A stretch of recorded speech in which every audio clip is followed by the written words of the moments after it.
আমি অবসরপ্রাপ্ত একজন শিক্ষক। আমি উপজেলা কৃষি অফিস যিনি স্যার আছেন ওনার তরফ থেকে উপজেলার থেকে আমি একটা মোটর এবং চাকনি একটা মেশিন আমাকে দেওয়া হয়েছে। ওটাতে ভালো কাজ করা যায়। আর 8টা রিং 10টা রিং, এই রিংগুলোর মধ্যে ক্যাচও দিলে তাড়াতাড়ি হয়। আর চৌবাচ্চায়ও ভালোই হয়, 3 স্তর উৎপাদন করা যায়। আমি প্রতি বছর প্রায় 10-15 টন এইরকম বিক্রি করছি। এইবারও 10 টন বিক্রি করা হয়েছে। আমি জোহারুল আহমেদ। আমার এই অবসর জীবনে আমি এই ভার্মি কম্পোস্ট উৎপাদন একটা প্রকল্প উপজেলা কৃষি অফিস থেকে পাইছি। সেটার মধ্যে 10টা রিং আছে আর 4টা চৌবাচ্চা এটা, আর এই যে একটা মেশিন আছে সেপারেশনের, এইটাও আমি ওখান থেকেই পাইছি। এতে আমার প্রতি 45 দিন পর পর আমার 10 টনের মতো সার উৎপাদন করতে পারি। এবং এইটা আমাদের এলাকার কৃষকগণ এটা খুব তাড়াতাড়ি নিতেছে। এইটার বিশেষভাবে আমাকে সাহায্য করেছে উপজেলা কৃষি অফিসার ম্যাডাম। উনি গোপালপুর উপজেলা কৃষি অফিসার।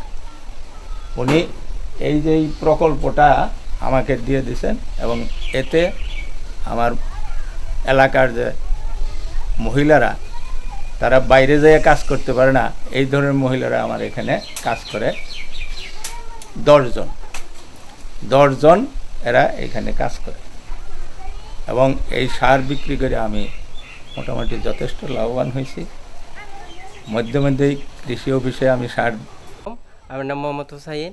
এটা হচ্ছে আমাদের গ্রামে আমার নানা লাগে, মোহাম্মদ জোহার মাস্টার নানা।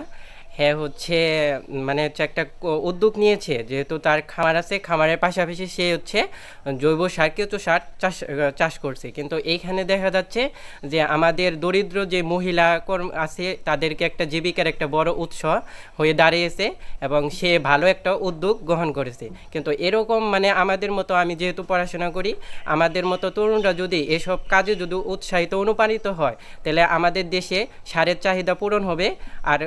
আর হচ্ছে আমাদের দরিদ্র শ্রমিকদের কিংবা মহিলা পুরুষদের একটা কর্মসংস্থান তৈরি হবে। এটা হচ্ছে খুব ভালো উদ্যোগ। আমরা যে জোহার মাস্টারের ফার্মে কাজ করে কেঁচো সারের আবাদ এখানে করা হয়। এইসব আমি কাজ করি, তারা কিছুটা বের হয়, এনে সংসারে চালাই। এই প্রকল্পে কাজ করে আমার পরিবারের উন্নয়ন হয়েছে। এখানে আমরা 10 জন মহিলা কাজ করি, উন্নত হয়েছে, ভালো কাজ করে আমরা চলতে পারতাছি ভালো মতে। স্বাস্থ্য সুরক্ষায় কৃষকদের মাঝে সচেতনতা বৃদ্ধির জন্য অনাবাদি প্রতি জমি ও বসতবাড়ির আঙিনায় পারিবারিক পুষ্টি বাগান প্রকল্প স্থাপন আওতায় আমরা ধূপাকান্দি ইউনিয়নের শাহজাহানপুর ব্লকে 50 কৃষক গ্রুপের মাঝে একটি কমিউনিটি বেসড ভার্মি কম্পোস্ট প্রদান করি। এই প্রদর্শনীর মাধ্যমে উক্ত গ্রুপের 20 জন কৃষক সরাসরি উপকার পাচ্ছেন। সেই সাথে ওই এলাকায় আরও নতুন নতুন উদ্যোক্তা তৈরি হচ্ছে।